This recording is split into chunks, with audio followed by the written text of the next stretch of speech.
నేను ఉన్నది ఓపెన్గా మాట్లాడతా. నా ఫోన్ ట్యాప్ చేసే ధైర్యం కాదు నాది. ఓపెన్గా స్పీకర్ ఫోన్ పట్టే మాట్లాడుతాను. నేను రైతులు, నేను ప్రజల మధ్యలో ఉంటా. తెలంగాణ ఉద్యమకారుని, తెలంగాణ కోసం భక్తి పదవి వదిలిపెట్టినా. కానీ ఇలా మంత్రిగా 100 రోజుల్లోనే 100 కోట్ల రూపాయలు 100 రోడ్లు వేసిన. నేను 24 గంటలకి 20 గంటలు కష్టపడుతున్నాం. కేంద్రంకి వెళ్ళి కూడా ఎక్కువ వేల కోట్ల నిధులు తీసుకొచ్చి హైదరాబాద్ చుట్టూ 30,000 కోట్లతో రీజనల్ లింక్ రోడ్ ఏర్పాటు చేపిస్తున్నాం.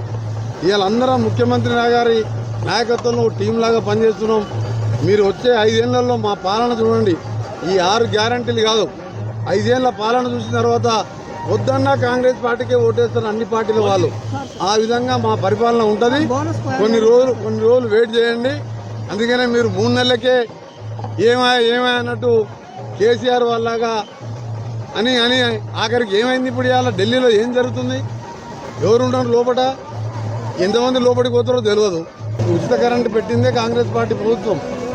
ఇవాళ కరువు వచ్చిందని నిన్న మన మా మినిస్టర్లు హరీష్ రావు లాంటి వారి 10 ఏళ్ళు మినిస్టర్గా ఉన్నోళ్ళు మీరు 10 ఏళ్ళు పాపాలు చేస్తే ఆ పాపాల పుణ్యమే ఇవాళ కరువు. ఒక్క మంచి పని చేయరైతురి.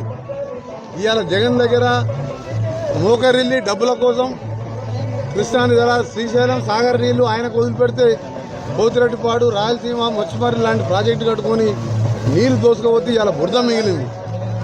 అక్కడ గోదావరి రివర్ బోర్డు కేంద్రానికి అప్పచెప్పాను. అందుకనే ఇవాళ మీరు చేసే పాపంతో ఇవాళ రైతులు ఇవాళ కన్నీళ్లు పెట్టుకుంటారు మంచినీళ్ళు లేక. ఇవాళ కాంగ్రెస్ వచ్చి కరువు తెచ్చిందని ఒక తెలివిలేని మంత్రి మాట్లాడుతున్నాడు. ఓటాపాటి ఓటుతో 2-3 వేలతో ఎమ్మెల్యేగా గెలిచాడు.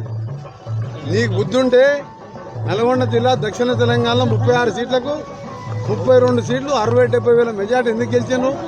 10 ఏళ్ళకెళ్ళి ఈ దక్షిణ తెలంగాణ అన్యాయం చేసింది కాబట్టి ఈరోజు నీకు ఆ ఎన్నికల్లో ఆ రిజల్ట్ వచ్చింది.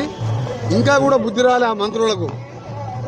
ఇవాళ మిర్యాలు కూడా చూడండి, నల్గొండ చూడండి, తుంగతుర్తి చూడండి. నామినేషన్ అయితే 60 వేల మెజార్టీ.